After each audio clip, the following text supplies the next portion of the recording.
인생이 너무나 흔들릴 때, 내 인생이 불확실하고 설명되지 않을 때 우리가 꼭 붙들고 있어야 되는 말 중에 하나가 바로 뭐예요? 하나님의 뜻으로 말미암아 라는 이 고백이에요. 왜요? 하나님의 뜻은요, 여러분들, 우리를 망하게 하는 것이 아니라 우리를 사랑하시고 우리를 보고 기뻐하시고 거룩하고 흠이 없도록 하시는 것이 하나님의 뜻이기 때문입니다. 바울에 따르면 우리는 비록 지금 이 땅에 살고 있지만 동시에 예수 안에 속한 자들로 이중 국적자라는 말이에요. 그러니 여러분 생각해 보세요. 이중 국적자로서 이런 삶을 살기가 쉽겠습니까? 어렵겠습니까? 당연히 어려운 거예요. 그리스도인으로서 여러분들이 이 세상을 살아간다라는 것은요, 결코 쉽지 않습니다. 힘든 게 정상이에요. 힘든 게.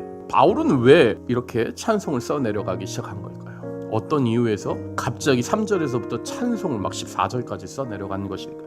그 이유는요, 바울이요, 하나님의 구원의 경륜을 에베소 교인들에게 설명을 하려고 하는데, 이 구원의 경륜을 설명하다가 그 신비와 구원의 경륜의 그 경이로움, 이 하나님의 놀라운 은혜를 도무지 감당할 수가 없는 거예요, 바울이요. 그러다 보니까 뭘로 기록을 한 거예요? 찬송으로 이걸 기록을 한 거예요. 여러분들, 우리는요, 아담의 범죄함으로 어떻게 된 거예요? 모두 죄인이 되었어요. 하나님과 원수가 되었던 겁니다.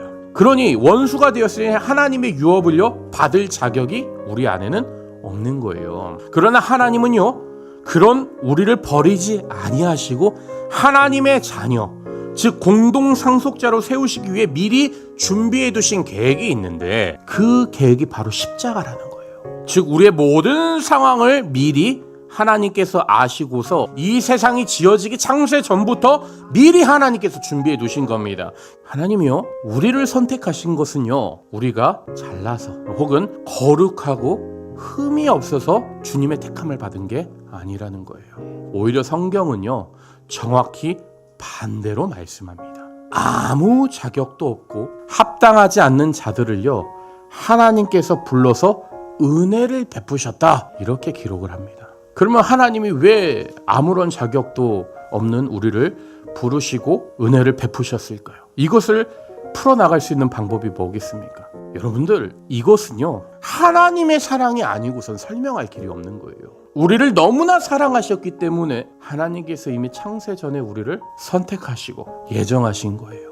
여러분, 하나님의 선택에는요, 하나님의 사랑만 있을 뿐이지 우리의 조건과 우리의 근거, 우리의 능력이 있지 않습니다. 이것을 벗어나서 그분의 사랑 안에서 우리는 택함을 받은 거예요. 이유 없는 사랑을요, 우리에게 베풀어 주신 거예요. 그래서 성경은 이것을 두고 뭐라고 하는 겁니까? 은혜라고 하는 거예요. 그리고 하나님의 이런 사랑을 깨달은 사람들은요, 주님 앞에서 믿는 자들은 겸손해질 수밖에 없는 겁니다. 자격이 없는 나를 하나님이 이렇게 부르셔서 구원하시기로 작정하셨구나. 그렇지, 내가 구원받을 만한 모습이 내 안에 뭐가 있는가? 그저 하나님이 나를 사랑하신 것이지. 그것을 깨달은 거예요, 믿는 자들이. 그래서 그것을 은혜라고 하는 겁니다.